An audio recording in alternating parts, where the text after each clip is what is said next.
Yo les gars, c'est Live, j'espère que vous allez tous très bien. Aujourd'hui, on part sur une petite vidéo dans laquelle nous allons jouer à Spider-Man 2. C'est un jeu que j'ai beaucoup attendu, sachant que j'ai pas fait les premiers, je me suis dit, autant commencer avec le 2. Direct, on a les deux persos et comme ça casse tout. Sur ce, je vous laisse avec la vidéo. Bon visionnage. On commence le jeu avec Harry à deux doigts de mourir qui demande à son père de le débrancher si sa tentative de guérison ne fonctionne pas. Son père lui fait ses phrases de père basique avant de sortir des tentacules de son corps comme si Astérion allait les bouffer. Ces dernières rentrent dans le corps de Peter et on le voit complètement contrôlé par le symbiote dans un liquide bien dégueu sa mère. Mais bref. 2 ans plus tard, Miles, encore lycéen, est dans sa salle de classe accompagné d'une charmante demoiselle. Ensuite, l'arrivée de Peter Parker, l'homme araignée par excellence et protagoniste plus ancien que la buzzcut de la proviseure. Non mais sérieux, guettez-moi ça les gars, c'est n'importe quoi. Pause toilette, j'ai besoin de votre aide. À ce moment-là, je pensais que Miles voulait juste lâcher son plus gros étron sur la face de Peter. Sauf qu'en fait, pas du tout, il voulait juste se déguiser. Mesdames et messieurs, laissez-moi vous présenter l'homme sable. Enfin de retour, Marco. Ça faisait longtemps. Après un long et difficile combat, j'ai enfin pu arriver sur son nez. What? Malheureusement, la satisfaction de ses poils de nez ne m'ont pas suffi et il m'a projeté dans un des immeubles d'à côté. Ah là là, et moi qui pensais que ça allait être simple. Finalement, je me suis retrouvé avec des centaines et des centaines de duplications de Marco. Vraiment, c'est pas cool, mec. T'aurais pas dû faire ça. Pendant mon combat palpitant avec les mini Marco, j'ai pu voir que ces derniers étaient en train de m'observer alors que j'étais en appel hyper important avec un viseur buzzcut, voyons. Étant donné que je vais peut-être me faire virer, j'ai préféré lui donner une bonne leçon, la douche. Je lui ai explosé un jet d'eau dessus. Et franchement, je pense qu'il a bien kiffé. Après le petit cours liquide que j'ai pu lui donner, il a essayé de m'avaler, me bouffer, m'ingurgiter. Je sais pas comme vous le voulez, mais en tout cas, il a voulu me tuer. Et quand on veut affronter un des Spidey, on veut affronter tous les Spidey. Et le résultat, c'est ça.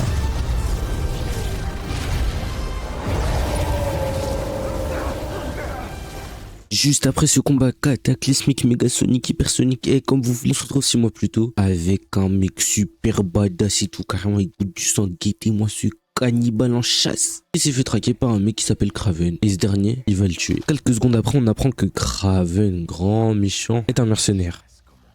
Et ce magnifique Inky Pit inattendu nous emmène dans Spider-Man 2.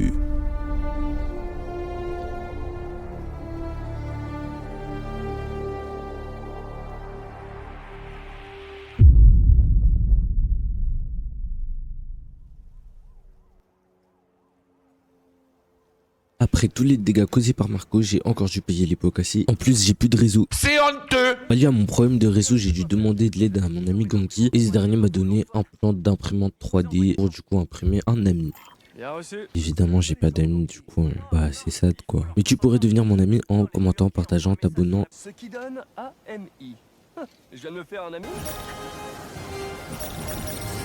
Et voilà, le réseau est enfin de retour, c'est super. Du coup, comme tout petit spammer, je commence à envoyer le lien de l'application à tous les gens de la ville. Et grâce à ce magnifique prologue, on arrive enfin à passer niveau 2. C'était tellement long, même si je comprends pas pourquoi on me l'a pas fait découvrir plus tôt, je découvre enfin l'arbre de compétences et franchement, il y a 20 milliards de combos pour chaque perso et quand ils sont combinés. On commence donc l'aventure avec 5 compétences qui m'ont l'air vraiment intéressantes. Pendant que j'étais tranquillement en train de deltaplaner, je suis tombé sur un groupe de braqueurs, genre pourquoi faire les gars. Après le dur combat de cette première vague, je décide donc de créer mes premiers gadgets. Et vraiment les gars, c'est une super méta. Évidemment, cette drôle bande de Lascar a décidé de revenir, mais comme quand t'as envie de détruire tes toilettes, et bah c'est passé tout seul. Maintenant que ce combat est officiellement terminé, je vais enfin pouvoir passer à Miles Morales. Et oui, parce que l'application est en train d'être compilée sur le téléphone de Peter. Évidemment, si Ganki donne un truc à Peter, il va le donner à Miles étant donné que c'est son meilleur ami. Tout comme l'ami qui a été attribué à Peter Parker, on se retrouve à devoir le synchroniser avec la ville. Ok, le réseau local est connecté.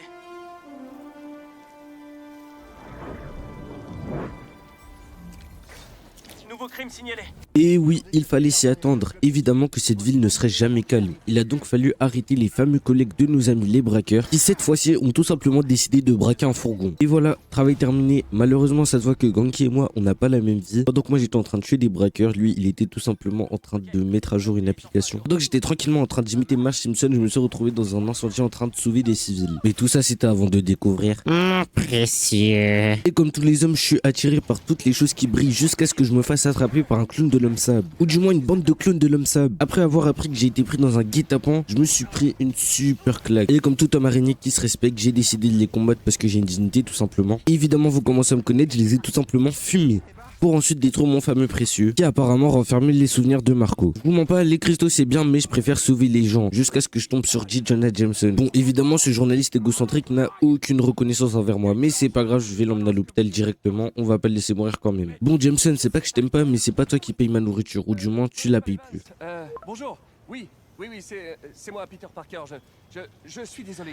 J'ai eu une urgence et je vous jure que j'arrive tout de suite. Malheureusement, j'ai beau avoir retrouvé toutes les excuses du monde, Madame Buzzcut n'a rien voulu entendre. Vraiment, j'espère que ce couteau va encore être plus reculé qu'actuellement. Bon, finalement, je décide de voir le côté positif des choses. J'ai pu débloquer une nouvelle compétence, donc franchement, tout bénéf pour moi. Bon, c'est pas tout, mais tout ça m'a donné envie d'accélérer un petit peu les choses. Mais avant ça, je dois ouvrir la porte à Mary Jane. Bien sûr, il fallait comme toujours qu'elle aille fouiller dans les reliques ancestrales de mon adolescence. Non, mais elle s'est pris pour qui celle-là? Parmi toutes ces photos, l'une d'entre elles m'a intrigué et je suis monté dans ma chambre pour voir si je retrouvais l'endroit où je l'ai prise. Une toute nouvelle qui se respecte, j'ai eu une pensée pour ma tante avant d'avoir un flashback qui m'a rappelé que j'étais vraiment con à l'époque. Bon, passons ce moment d'émotion pour en avoir un autre. J'ai retrouvé Harry, mon ami d'enfance, et franchement ça faisait longtemps que j'avais pas eu de frisson en jouant à un jeu vidéo. Est-ce que quelqu'un pourrait m'expliquer pourquoi je suis en train de faire du vélo dans un jeu d'action-aventure? De toute façon, je suis une gentille araignée, enfin, sauf quand je suis avec mon spider-pote. On a réussi à s'introduire dans notre ancien lycée et c'était plein de souvenirs, vraiment j'ai kiffé. Vraiment le meilleur d'entre eux, c'est quand j'ai appris que la mère de mon meilleur ami était mort.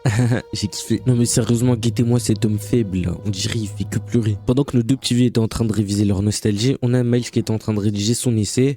Jusqu'à ce que Peter l'appelle pour une soi-disant mission au RAF. On retrouve sa mère qui était apparemment en train de réfléchir à l'option de lui trouver un nouveau père. Mais oui, évidemment, alors qu'il vient de mourir. Apparemment, il l'a bien pris, donc bon. Bon, maman Miles, c'est pas que je t'aime pas, mais Peter m'a donné une mission, du coup j'y vais. Apparemment, j'ai été convoqué pour le transfert d'un prisonnier qui s'avère pas très normal. En effet, c'était le Scorpion. Et juste après, j'apprends quoi? Qu'il y en a un deuxième. Et celui-là, c'est Lee. Bon, jusque-là, j'ai réussi à canaliser Miles. Mais on a aperçu un petit problème. Ou du moins, une grosse armée qui essaie de saboter le cours normal des choses. Et je vous mens pas que ça m'a un petit peu agacé d'avoir encore un groupe de malfrats dans mes pattes. Mais bon, comme à mon habitude, je m'en suis occupé. Enfin, ça c'était juste avant de me rendre compte que le Scorpion avait contacté son équipe pour pouvoir saboter le transfert. Étant donné que l'équipe de ce dernier a voulu faire faillir la mission, j'ai dû me rendre sur le bateau pour pouvoir sauver les civils. Au dépend de ma vie, j'ai voulu en sauver un enfermé pour finalement apprendre que c'était Scorpion. Ce dernier a voulu me tuer par la noyade, mais je refusais de mourir donc je suis sorti. J'ai ensuite entendu une voix, voyant que c'était Lee, j'étais partagé entre le laisser se noyer et le libérer pour m'en occuper moi-même. Là c'était sans compter sur les chasseurs qui me l'ont enlevé sans mon consentement. Évidemment j'ai essayé de récupérer mon butin mais sans succès. Évidemment la seule chose que j'ai réussi à faire correctement c'était à faire cracher l'hélicoptère. Ah, en fait, je vais rectifier ce que je viens de dire. C'est pas l'équipe de Scorpion, c'est l'équipe de Kraven. Ils ont voulu l'enlever et du coup, c'est ce qui s'est passé. Apparemment, Kraven n'en a jamais assez. Il a décidé de sniper le fuel du bateau afin de faire exploser les strivers. En attendant, certains civils avaient besoin de mon aide. J'ai dû recarburer un bateau afin qu'il puisse avancer et pas se faire écraser. Finalement, j'ai réussi à rattraper les chasseurs qui gardaient Lee en captivité pour pouvoir le libérer. Bon, malheureusement, j'ai laissé ma rage prendre l'emprise de la situation et j'ai laissé la turbine continuer à tourner. Mais tout ça, c'était avant le petit speech de con qui disait que je l'ai laissé mourir. Du coup, j'ai tenté de lui rappeler ce qu'elle avait fait à mon père précédemment. Sans surprise, Kraven l'a enchaîné en essayant de l'embarquer avec lui. Évidemment, j'ai tenté de le retenir, mais c'était trop tard. Les pieds étaient en train de s'enfoncer dans le sol et Peter n'arrivait pas à sauver tous les gens tout seul. Comme je suis un véritable Spider-Man, j'ai décidé d'aller l'aider et de laisser Lee en liberté.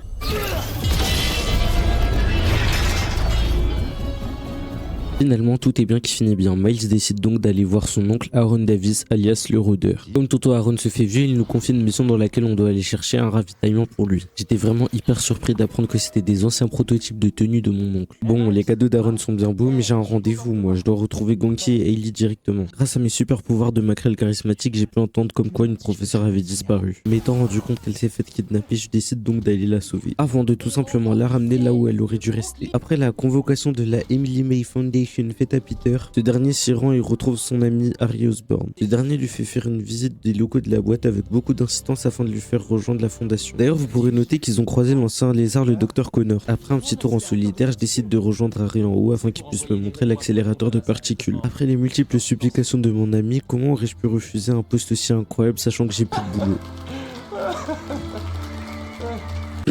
Un peu de sérieux, je vous prie. Je vous rappelle que j'ai une mission à accomplir, moi. Par malheur, un automobiliste a décidé de jeter une bouteille par-dessus le pont. J'étais en train de l'insulter jusqu'à ce que je vois sa bouteille littéralement disparaître sous mes yeux. Malheureusement pour moi, il se peut que parfois ma curiosité peut me porter préjudice. J'ai dégommé un groupe de chasseurs avant de poursuivre un robot volant. J'ai finalement réussi à le rattraper, mais je me suis encore retrouvé dans un campement de chasseurs. J'ai dû faire ce que j'avais à faire avant de démanteler le robot afin de récupérer les plans des autres bases des chasseurs. Arrivé à la base indiquée, je décide donc de prendre un passage secret que je viens de trouver. À l'intérieur, je trouve retrouve un écran sur lequel il y a la liste des prods Kraven. D'ailleurs, ce dernier est encore en train de goûter des liquides chelous avant de se faire planter par Scorpion. Évidemment, il s'est pas laissé faire, il l'a carrément tué avec une simple lame.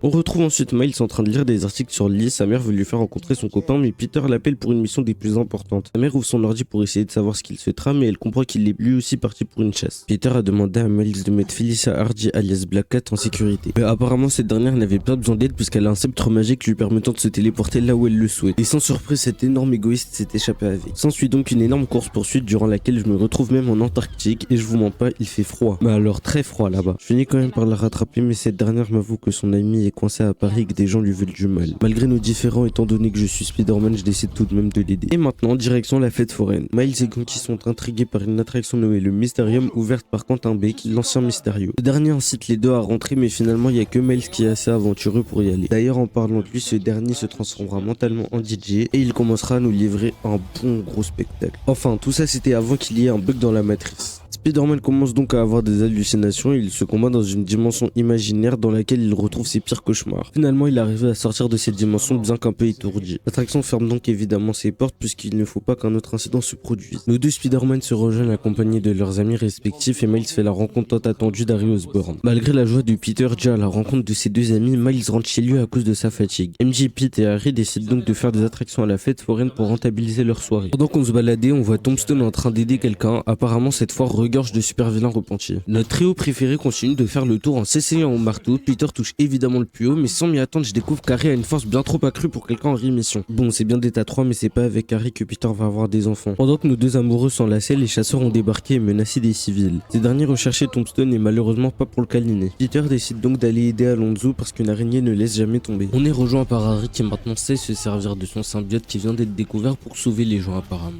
Entre temps, Tombstone a été capturé, du coup on va aller le sauver. Pendant qu'on se rendait à la prison de Tombstone, un lanceur de roquettes des chasseurs a voulu nous tuer en nous projetant sur un tapis roulant. Malheureusement pour moi, je me suis retrouvé coincé et Harry avait un mal de crâne pas possible à cause de l'alarme qui sonnait. En effet, son symbiote avait eu une réaction totalement démesurée avec le son. Mais comme je suis une araignée hyper charismatique, je suis parvenu à nous sortir de tout ce bourbier. Même si Harry a encore beaucoup à apprendre, il a tout de même aidé à libérer Tombstone de cette prison enflammée. Malheureusement pour moi, je ne savais pas que cette histoire venait de commencer. Quelques temps plus tard, on retrouve Miles chez Mamá psicóloga. Durant cette séance, on apprend qu'il est un petit peu tourmenté par les événements qui se sont produits les jours derniers. La Madré lui fait son speech de maman poule avant de lui confier une mission dans laquelle il devra aider la gestionnaire d'un musée à récupérer des pièces volées pour garder ce dernier ouvert. La gestionnaire nous indique que le système de sécurité ne répond plus et qu'elle a besoin de notre aide pour récupérer et fixer le problème qui inquiète le potentiel investisseur du musée. J'ai donc réparé le système de sécurité qui avait été endommagé par une bande de braqueurs. D'ailleurs, j'ai récupéré un des instruments que ces derniers avaient volé. En ramenant l'instrument à la gestionnaire du musée, je me suis rendu compte que l'investisseur était parti. Je lui ai quand même remis son instrument et essayé de la consoler. On apprend que le docteur Connors a disparu, mais MJ a peut-être une piste. Malheureusement pour nous, cette dernière s'est fait kidnapper et elle a laissé tomber son portable. Nous arrivons dans un zoo abandonné reconverti en base de chasseurs. Il se pourrait que Mary Jane se soit laissée pousser des producteurs de substances blanches nutritives et qu'elle tue sans remords. Cette dernière essaie de libérer le docteur Connors de sa prison créée par Kraven, mais ce dernier, comme de par hasard, a décidé de visiter la prison. Elle prend parti pour Connors en expliquant à Kraven qu'il est repenti, mais il réplique en disant que les hommes sont juste des proies à ses yeux. Ensuite, une piqûre de Connors avant l'arrivée de nos deux Spider-Man. Évidemment, un groupe de chasseurs a essayé de brûler les deux, mais notre docteur a besoin de soins et vite. Il commence donc à fuir grâce à l'aide de Peter et Harry. Connors et Mary Jane trouvent un sérum avec lequel ils vont pouvoir confectionner un antidote, mais Kraven récupère ce dernier et Connors commence à faire une crise de lézardise. Peter tente de stopper Kraven, mais ce dernier lui plante une lame dans le corps, ce qui laisse au lézard le temps de s'enfuir. Harry, dans un excès de rage, laisse son symbiote s'exprimer et tente de vaincre Kraven. Durant un long instant, MJ tente de traîner Spider-Man afin qu'il reste éveillé un maximum de temps. Sur le chemin, le combat des deux emmerdeurs du ouf fait tomber un gorille qui a deux doigts de tuer nos tourtereaux. Peter fait des aveux à MJ comme s'il allait mourir, mais un personnage principal ne doit jamais mourir, sinon c'est trop triste. Harry, ayant temporairement démoli Kraven, arrive à sauver Peter en transférant son symbiote à l'intérieur de Spidey, ce qui crée un Spybiote. Ah oui, non, il est trop cool. Non mais vraiment là, j'ai d'être frère. Évidemment, pas une seconde de répit pour Spider-Man qui s'est découvert de nouveaux pouvoirs au passage. Et franchement, les combats ont été bien plus intéressants à partir de ce moment-là de l'histoire. Comme de par hasard, Kraven s'est réveillé et se pose des questions comme toute personne normalement constituée quant à la nature de la chose donnant des pouvoirs surnaturels à Peter. Il affirme aussi que je suis à lui alors que j'appartiens à personne. Non mais sérieusement mec, l'esclavage c'est fini depuis et toi tu veux réinstaurer ça?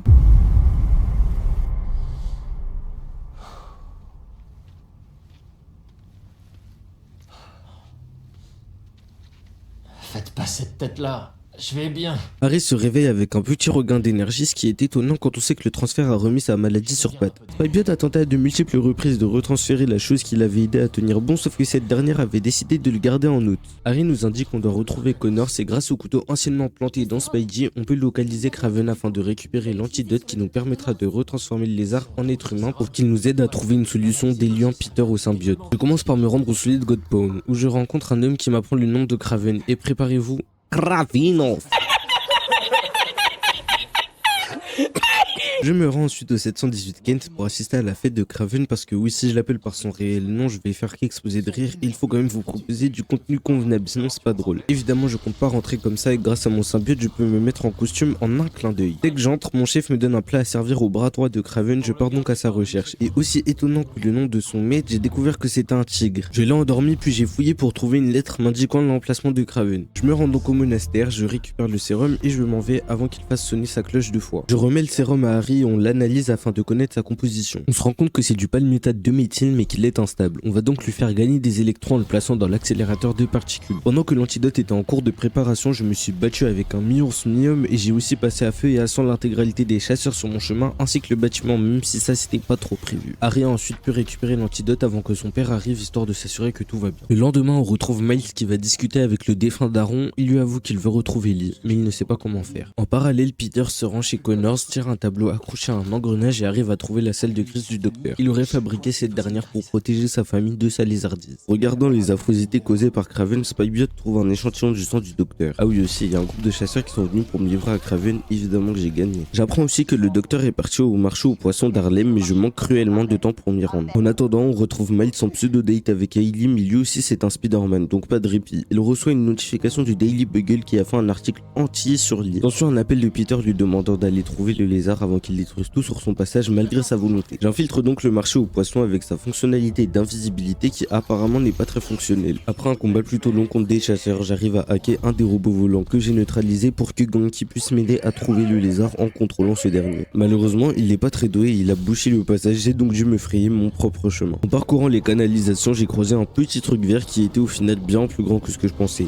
Le lézard m'a fait tomber des canalisations et je me suis retrouvé à l'intérieur des hangars du marché. En essayant de me trouver une issue, je me rends compte qu'il avait vraiment faim. Juste après, Spikebiot arrive avec l'échantillon sanguinaire qu'il transmet à Ganke avant que le deux Spider-Man prennent en course le docteur. Apparemment, les chasseurs continuaient à traquer le lézard, donc j'avais vraiment pas une seule seconde à perdre. Spikebiot s'apprêtait à shooter l'hélico à double hélice, mais ce dernier avait des shooters à l'arrière. Peter est donc tombé, mais Miles l'a rattrapé avant les chasseurs. Après son sauvetage, ce dernier est tombé et a fait face à face avec le lézard avant d'activer son invisibilité. Évidemment, j'allais pas lui laisser me manger, j'ai donc tapé les meilleures esquives de ma carrière jeu vidéo avec des contre-attaques dignes de mon pseudo. Fallait que les chasseurs se mêlent à de mes problèmes alors qu'on leur a rien demandé. Grâce à l'un des robots volants, j'ai pu détruire l'hélico qu'ils contrôlaient, mais ce dernier s'est craché sur la voie publique. J'ai donc dû aider les civils parce que c'est bien plus important que nos petits combats personnels. Ah oui aussi, il se peut que j'ai malencontreusement laissé Connors s'échapper par les égouts. Je décide donc de me rendre dans le complexe bien plus que crade. Entre temps, je reçois un appel d'Harry qui se sent inutile, pauvre chou. Et à ma grande surprise, j'apprends que Scorp avait un laboratoire non répertorié dans les égouts. Ensuite, je trouve une pierre avec laquelle mon symbiote réagit très bizarrement. J'ai carrément réussi à couper le courant. Pendant que j'étais occupé à le réparer, je me suis fait attraper par le lézard qui a bien grossi entre temps. Je me livre donc à un combat bien plus ardu qu'avec Marco et franchement ça m'a pas déplu. Évidemment il fallait que cet égoïste me crie dessus pour que je tombe à terre avant qu'il puisse s'enfuir. Je récupère donc le sérum et le course dans tout New York avant qu'on se retrouve sur le toit d'un bâtiment. Connors se fait abattre par Kraven qui nous a retrouvés. Le docteur est tombé tellement de haut qu'on a littéralement traversé le sol. Juste après, ce dernier a décidé de grossir encore un coup. Donc je repars en destruction massive de l'énergumène. Ensuite je l'attrape par la gueule avant de neutraliser sa carapace de bête sans foi ni loi pour retrouver mon vieil ami. Je lui donne de quoi se rhabiller et il m'informe de la nature de mon costume. Il m'apprend que la chose que je porte est en réalité un alien sorti d'une météorite qui s'est crashée il y a déjà plusieurs années. Cette chose cohabite avec son hôte qu'elle a elle-même choisi. Le docteur a insisté sur la nécessité de neutraliser le symbiote, mais évidemment que ce dernier a voulu prendre le dessus et croyez-moi que c'était pas pour le remercier. D'ailleurs, il a récupéré le fragment de météorite pour pas que le docteur puisse l'analyser, puis il s'est enfui. Je rentre ensuite chez moi et je m'affale directement sur mon lit. MJ se pose des questions car en effet j'ai gardé le costume sur moi. Pendant ce temps, des chasseurs ont commencé à essayer de me capturer. MJ est donc sorti de la maison en voulant me retrouver et on on s'est battu comme des petits fous. Entre temps, Peter, ou du moins son symbiote, a essayé de tuer MJ, ce qui m'a beaucoup inquiété. En parallèle, Miles s'est fait abattre par Kraven. Peter se réveille aussi, mais sur un banc alors qu'il était dans un tunnel. Il se rend à l'EMF et se révolte contre ses deux amis. Déjà sa copine parce qu'apparemment elle a posté un article chez Bugle disant qu'il était devenu mauvais. Ensuite contre Harry étant donné qu'il n'exprime aucune reconnaissance selon lui. S'ensuit un petit léchage de producteurs de substances blanches nutritives envers Norman sans savoir qu'Harry écoutait au port. D'ailleurs ce dernier a pété le seum et a commencé à taper dans le mur. Tape pas contre le mur.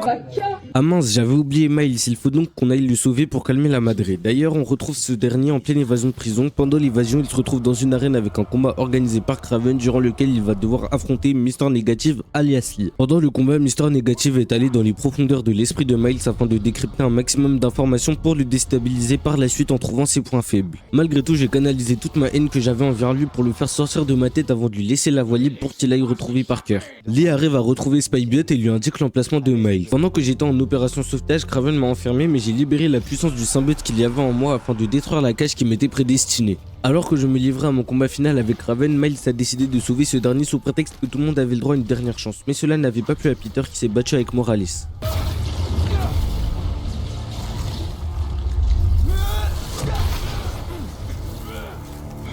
Évidemment, ce fut un combat des plus iconiques et Peter a carrément réussi à se libérer du symbiote de manière définitive. J'ai directement remercié Miles pour son aide si précieuse avant de rejoindre Harry histoire de lui expliquer pourquoi on devait garder la bête à l'égard de lui, mais ce dernier a voulu se rebeller et le symbiote s'est libéré au passage avant de se synchroniser avec chaque atome de son corps. Sauf que cette fois-ci, le mélange est devenu un petit peu plus effrayant qu'avec l'ancien Spikebiot. Venom est maintenant né et il tue tout ce qu'il bouge littéralement. Évidemment, les chasseurs souhaitent l'arrêter mais ça n'a pas très bien marché. D'ailleurs, Kraven, soi-disant tout puissant, s'est fait avaler en moins d'une seconde par Venom, pas si puissant que ça au final. Harry, qui avait pour simple objectif de guérir le monde, s'est laissé convaincre par Venom qu'ils allaient le faire ensemble pour le bien de la planète et que le seul remède c'était eux. Le symbiote maléfique lui présente une prophétie et Harry se laisse submerger par ses pensées assoiffées de vengeance et de sang. Parker rejoint ensuite Miles pour lui transmettre un dispositif lui permettant d'émuler des ultrasons affaiblissant les symbiotes créés par Venom. Nos deux héros se rendent ensuite à la station de métro pour libérer la mère de Miles et Ganke qui ont été enfermés par Venom. Entre temps, Peter reçoit un appel de MJ dans lequel elle dit avoir reçu une promotion mais Parker contrebalance en lui disant de ne pas approcher Harry. Sauf que ce dernier est déjà à la porte et la communication se coupe. Je rentre directement à la maison et je trouve Harry à table avec Mary Jane. Le couple dit à Harry qu'il a un problème mais ce dernier affirme être normal et se met dans une colère aussi noire que son costume quand on lui demande de l'enlever. Et là il donne la phrase la plus iconique du jeu vidéo. Nous ne sommes pas Harry.